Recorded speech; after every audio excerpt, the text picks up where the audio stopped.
So today is my Father's Day. I am preparing a cake for my father with my sister. ఏ కష్టం ఎదురొచ్చినా కన్నీళ్లు ఎదిరించినా ఆనందం అనే ఉయ్యాలలో నన్ను పెంచిన నాన్నకు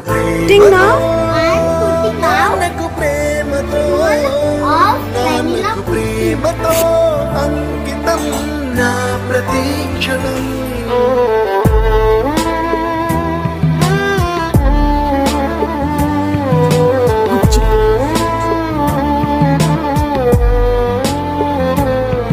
నేనే దారిలో వెళ్ళినా ఏ అడ్డు నన్నాపినా నీ వెంట నేనున్నానని నన్ను నడిపించిన నాన్నకు ప్రేమతో